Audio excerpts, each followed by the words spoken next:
America అధ్యక్షుడు నిజానికి ప్రపంచానికి పెద్దన్న లాంటి పదవి అది. ప్రపంచ స్థితిగతులను మార్చే పవర్ ఆ కుర్చీకి ఉంటుంది. మరి అలాంటి కుర్చీ కోసం ఇప్పుడు ఇద్దరు ఉద్దండ పిండాలు పోటీ పడుతున్నాయి. ముందు చూస్తే నొయ్యి, వెనక చూస్తే గొయ్యి. ఇలా ఉంది పరిస్థితి. ఒకరిపై ఉన్న అయిష్టంతో మరొకరిని సపోర్ట్ చేసే పరిస్థితి కూడా లేదు. దీంతో ఇప్పుడు యుఎస్ పాలిటిక్స్లో ఏం జరగబోతుందో అసలు అర్థం కాని పరిస్థితి.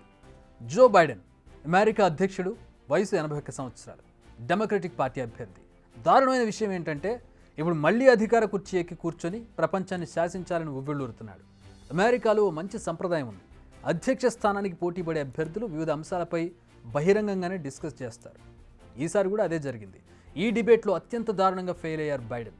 ట్రంప్తో డిబేట్ చేసే సమయంలో బైడెన్ మాటలు తడబడ్డాయి. ఆలోచనలు ఎక్కడో ఉన్నాయి, మాటలు మరోలా ఉన్నాయి.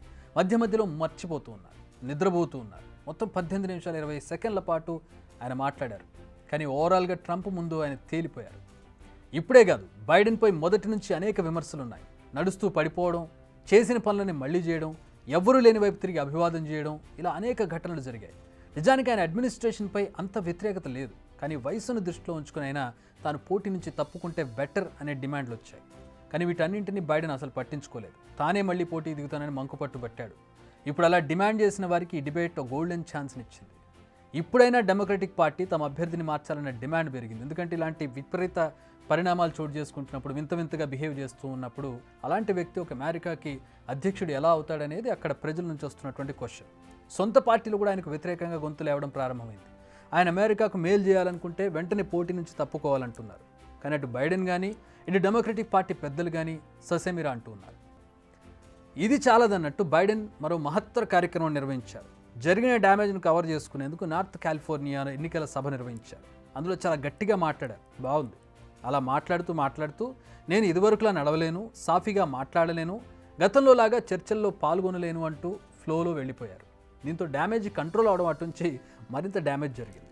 బైడెన్కు డిమెన్షియా ఉంది. ఆయన మెదడు పనితీరు దెబ్బతింది.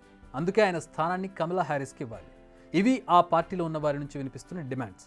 నిజానికి అధ్యక్ష ఎన్నికల్లో అభ్యర్థిని అధికారికంగా కన్ఫర్మ్ చేసేందుకు డెమోక్రటిక్ పార్టీ ప్రతినిధులు షికాగోలో భేటీ కానున్నారు.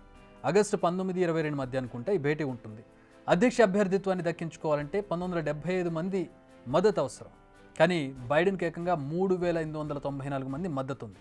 అయితే ఈ లెక్క మారుతుందా లేదా అనేది చూడాలి. ఎందుకంటే ఆఫ్టర్ ఆల్ దీస్ ఇన్సిడెంట్స్ ఆయన మర్చిపోవడం, అటు ఇటు తిరగడం, ఇలాంటి కొన్ని వింత పనులు చేస్తూ ఉండడంతో ఇప్పుడు ఈసారి జరిగే మీటింగ్లో మళ్ళీ ఆయన పేరు వస్తుందా రాదా అనేది ప్రస్తుతం ఒకటి అనుమానంగా మారింది. బైడెన్ పంచాయతీ ఇలా ఉంటే ట్రంప్ది మరో లెక్క. రిపబ్లిక్ పార్టీ అభ్యర్థి అయిన డొనాల్డ్ ట్రంప్ వయసు 78 ఏళ్ళు. ఆయన డిబేట్లో 23 నిమిషాలు మాట్లాడారు. చాలా విషయాల్లో బైడెన్ను తన మాటలు తీరుకుని పెట్టారు ట్రంప్. నిజానికి వోకల్ ఫర్ లోకల్ అనే స్టైల్లో ఉంటుంది ట్రంప్ విధానం. అమెరికన్ ఫస్ట్ అనేది ఆయన పాలసీ. అయితే ఆయన హయాంలో కొన్ని వివాదాస్పద నిర్ణయాలు తీసుకున్నారు. అక్రమ వలసలపై ఉక్కుపాదం మోపారు. రష్యా యుక్రెయిన్ వార్పై ట్రంప్, బైడెన్ భిన్నాభిప్రాయాలు చెప్పగా హమాస్ ఇజ్రాయెల్ యుద్ధం విషయంలో మాత్రం ఇద్దరు నేతలు ఇజ్రాయెల్కే సపోర్ట్ చేశారు. అయితే ఈ డిబేట్ తర్వాత బైడెన్కు రేటింగ్ తగ్గిపోయింది. ట్రంప్ కంటే బైడెనే ముందున్నారు. సెప్టెంబర్ 27న మరోసారి ట్రంప్, బైడెన్ మధ్య డిబేట్ జరగబోతోంది. మరి అప్పుడు ఇంకెన్ని చిత్రాలు చూడాల్సి వస్తుందో. కానీ ఈలోపు చాలా విషయాలు జరిగే అవకాశం ఉంది. ఒకటి, బైడెన్ అభ్యర్థిగా ఉండొచ్చు, ఉండకపోవచ్చు. ఎందుకంటే షికాగోలో మీటింగ్ జరిగిన తర్వాత ఆయన అభ్యర్థిగా వద్దనుకుంటే ఆయన పక్కకెళ్ళిపోతారు. ఒకవేళ ఉంటే మాత్రం అది ఖచ్చితంగా ట్రంప్కు అనుకూలమైన విషయమే. ఇక రెండోది, జూలై 11న పోర్న్ స్టార్ స్టార్మీ డానియల్ కేసులో ట్రంప్కు శిక్ష ఖరారు చేయనుంది. కోర్టు ఎలాంటి శిక్ష వేస్తుందనే దానిపై ఆయన భవితవ్యం ఆధారపడి ఉంది. సో అధికార విపక్షాల అభ్యర్థులపై ఇప్పుడే ఎలాంటి క్లారిటీ అయితే లేదు. బిగ్ టీవీ అవుట్లుక్ కథనాలు నచ్చితే వెంటనే బిగ్ టీవీ ఛానల్ ను సబ్స్క్రైబ్ చేయండి.